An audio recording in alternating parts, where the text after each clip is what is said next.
राम मंदिर पर राजनीति कर रही बीजेपी। राम मंदिर प्राण प्रतिष्ठा पर क्या बोले हरीश रावत। हरीश रावत ने पूछा, अंकिता भंडारी को अभी तक न्याय क्यों नहीं मिला। उत्तराखंड में भू कानून पर हरीश रावत ने बड़ा दावा किया। राम मंदिर का ताला कांग्रेस ने खुलवाया था, जनता जानती है। देखिए लोक जन टुडे पर हरीश रावत एक्सक्लूसिव नकुल चतुर्वेदी के साथ।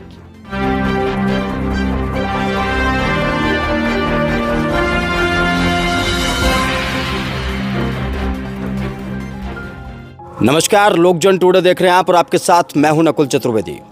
आज एक ऐसी शख्सियत से आपकी मुलाकात कराने जा रहे हैं जो उत्तराखंड की राजनीति में अपना महत्वपूर्ण स्थान रखते हैं। वो उत्तराखंड के मुख्यमंत्री भी रहे, केंद्र में मंत्री भी रहे और बहुत सारे काम उन्होंने उत्तराखंड की जनता के लिए किए हैं। मेरे साथ इस वक्त मौजूद हैं उत्तराखंड के पूर्व मुख्यमंत्री, कांग्रेस के वरिष्ठ नेता हरीश रावत साहब।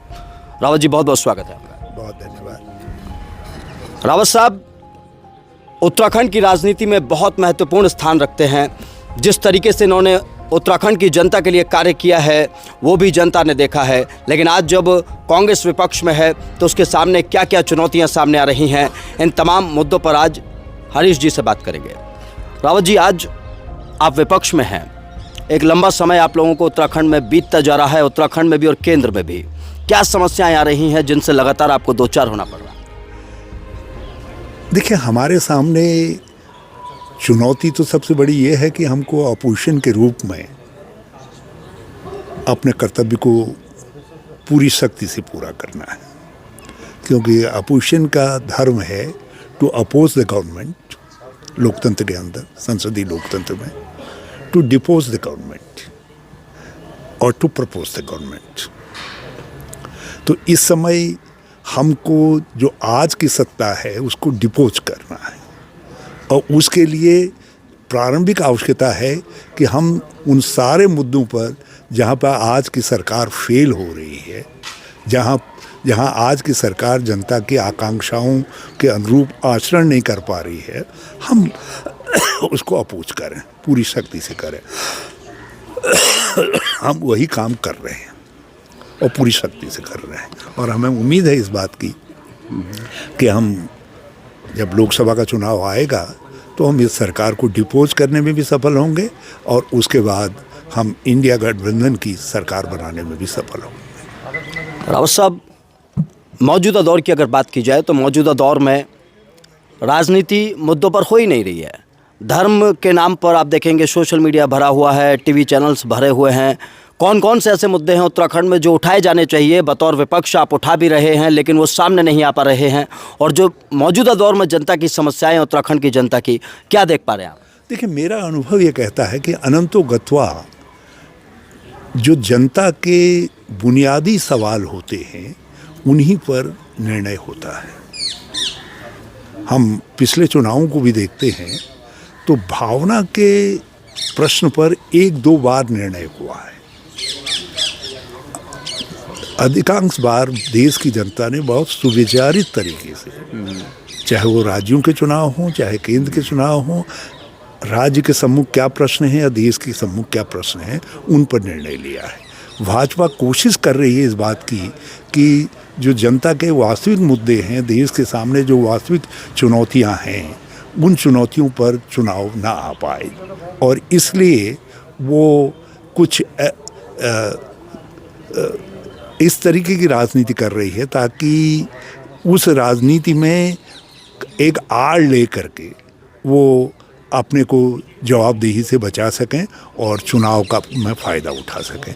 और जनता इस खेल को समझ रही है कि वो राम जी को लेकर के राजनीति कर रहे हैं, जबकि जनता बहुत अच्छी तरीके से जानती है कि राम देश के लिए आस्था हैं, देश के लिए विश्वास हैं, वो देश की मर्यादा हैं, वो देश के सब कुछ है जो है। तो वो उसमें जब देश का है तो देश में विपक्ष भी आता है, उसमें कांग्रेस भी आती है, सब है, हम सब है। तो इसलिए राजनीति बांटने का काम करती है। आप जब अपने इष्ट पुरुष को, अपने कुल पुरुष को, अपने आराध्य को राजनीति में लाएंगे तो इसका मतलब है आप लोगों को बांटेंगे, क्योंकि राजनीति का स्वभाव बांटना है। तो इसका अर्थ है कि आप आराध्य के साथ बंटवारा करने की कोशिश कर आप आराध्य के साथ धोखा कर रहे हैं। मैं राम मंदिर से ही जुड़ा हुआ मुद्दा पूछूंगा। राम मंदिर को लेकर कांग्रेस ने बहुत बड़ी भूमिका निभाई। इतिहास में जाएं तो कांग्रेस का इनिशिएटिव रहा। वर्तमान दौर में क्या कांग्रेस को राम मंदिर से बिल्कुल अछूता करने की कोशिश की जा रही है? मतलब कांग्रेस को बिल्कुल एक तरफ से मतलब राम मंदिर के विरोधियों में खड़ा करने की कोशिश की जा रही है, ऐसा लग रहा है आपको? ये कोशिश सफल नहीं होगी। राम मंदिर तो उस दिन बन गया जिस दिन सुप्रीम कोर्ट ने सर्वसम्मत निर्णय दिया। 140 करोड़ भारतवासियों ने उस निर्णय को एक राय से स्वीकार कर लिया। और हम तो कांग्रेस ने तो निरंतर इस बात का प्रयास किया कि राम का मंदिर अयोध्या में नहीं बनेगा तो फिर कहाँ बनेगा। और ये कांग्रेस लीडरशिप प्रारंभ से ही इसको मान करके चली है। और राम के महत्व को तो हमने देश की आज़ादी की लड़ाई में, जब भाजपा कहीं थी ही नहीं, जनसंघ के रूप में भी नहीं थी, उस समय भी उसको स्वीकार किया। गांधी ने रघुपति राघव राजा राम पतित पावन सीताराम, उसके चारों तरफ उन्होंने लोगों को संगठित किया, अपने आश्रमों का और उनको संचालित करने का काम किया। और गांधी ने नेहरू जी को, जयप्रकाश जी को चिट्ठी लिख करके कहा कि आप ग्रामीण अंचलों में जाइए, वहाँ रामलीलाएँ हो रही हैं और उन रामलीलाओं के मंचों पर जा कर के आप राम स्वतंत्रता के प्रतीक रहे हैं, मर्यादा के प्रतीक रहे हैं। आज की मर्यादा स्वतंत्रता है और उस लोगों का आह्वान करिए। तो गांधी ने मंत्र दिया राम का। और इसीलिए जब आज़ाद हुआ देश तो जो मूर्तियां रखी गई, वो मूर्तियां भी तो कांग्रेस के शासनकाल में रखी गई। ताला खुला तो वो भी कांग्रेस के शासनकाल में खुला। पूजा प्रारंभ हुई तो वो भी कांग्रेस के शासनकाल में प्रारंभ हुई। जमीन का आवंटन हुआ तो वो भी कांग्रेस के शासनकाल में हुआ। और शिलान्यास हुआ तो वो भी कांग्रेस के शासनकाल में हुआ, कांग्रेस के प्रधानमंत्री ने किया। तो ऐसा नहीं है। और सर्वसम्मत हल निकालने का इस मामले का जितने भी प्रयास हुए हैं, उन प्रयासों से आप देखेंगे कि राजीव गांधी जी के कार्यकाल से लेकर के अटल बिहारी जी के कार्यकाल तक निरंतर जुड़ाव रहा। जब सुप्रीम कोर्ट में मामला चला गया तो फिर उसके बाद जो है फिर ये हुआ कि सुप्रीम कोर्ट के माध्यम से निकल जाए, तो इससे बेहतर और कुछ नहीं हो सकता।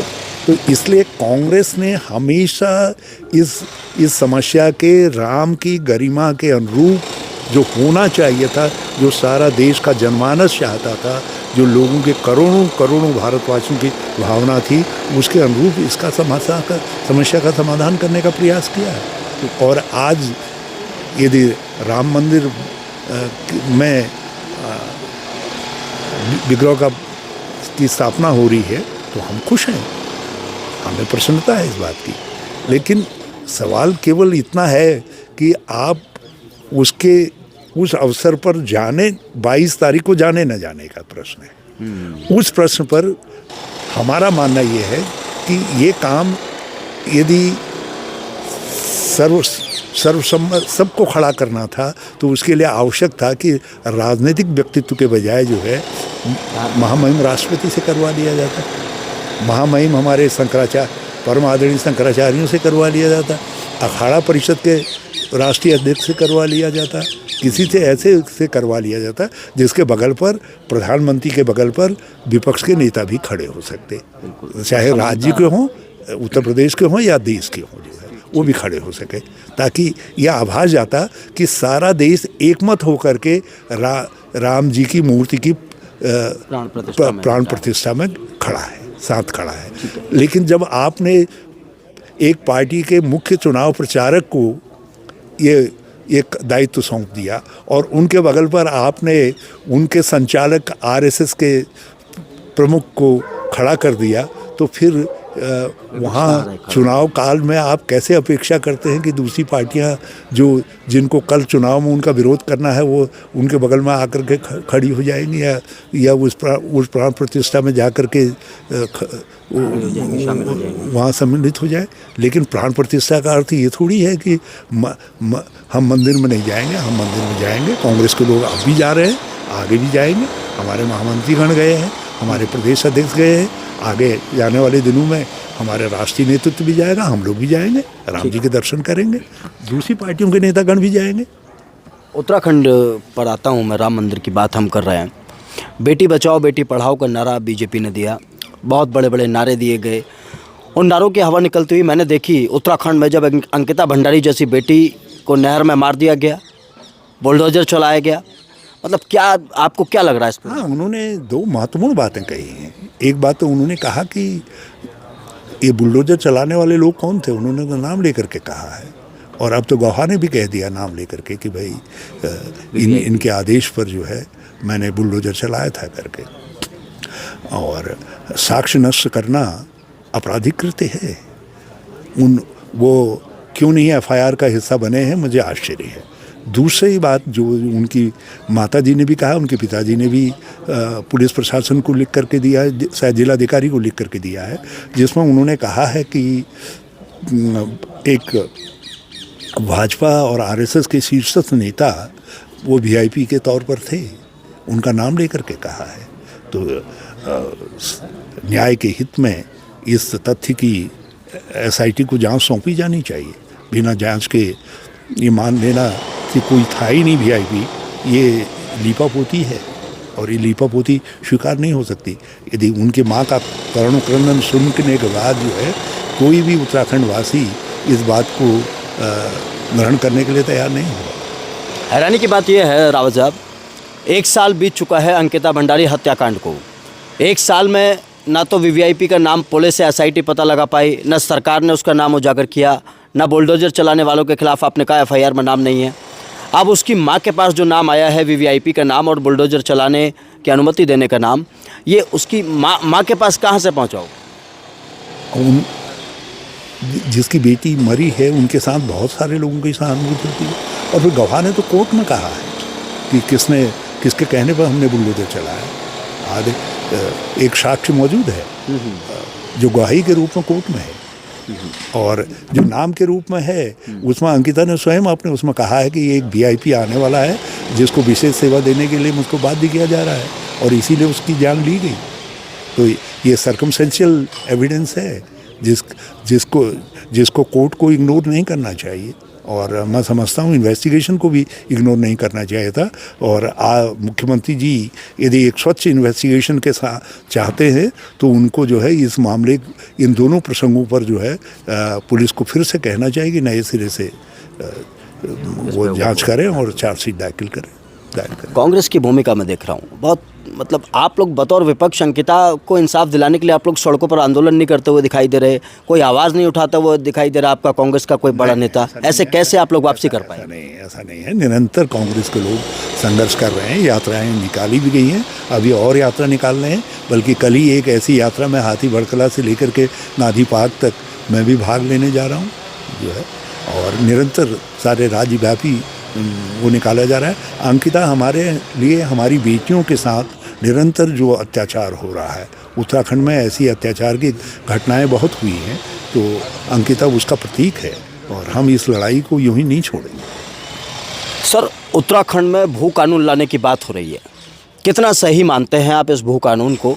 क्योंकि उत्तराखंड भारत का ही एक राज्य है, और क्या उत्तराखंड में भू कानून आना चाहिए? भू कानून इतना आवश्यक था कि राज्य बनने के दिन से ही इस बात की मांग हो रही है कि हिमाचल की तर्ज पर भू कानून। और इसीलिए जो पहली निर्वाचित सरकार थी उसने एक नियम बनाया कि कोई 500 गज से ज़्यादा ज़मीन, बरगज से ज़्यादा ज़मीन उत्तराखंड में गैर उत्तराखंडी नहीं खरीद सकेगा। और उसको घटा करके दूसरी निर्वाचित सरकार ने 250 वर्ग गज किया।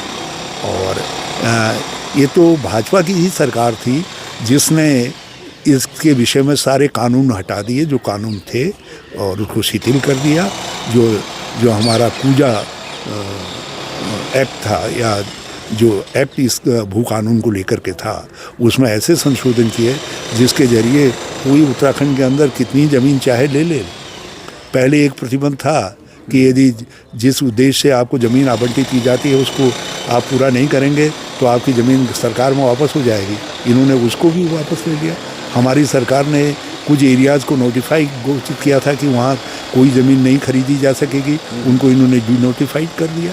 इसलिए हम मांग कर रहे हैं कि एक सख्त, एक अच्छा व्यवहारिक कॉम्प्रिहेंसिव भू कानून लाया जाए और उसके साथ भू सुधार भी किए जाए, भूमि का मापन भी किया जाए और साथ ही साथ जो है चेकबंदी का जो एक्ट हम बना करके गए हैं उस एक्ट को लागू किया जाए।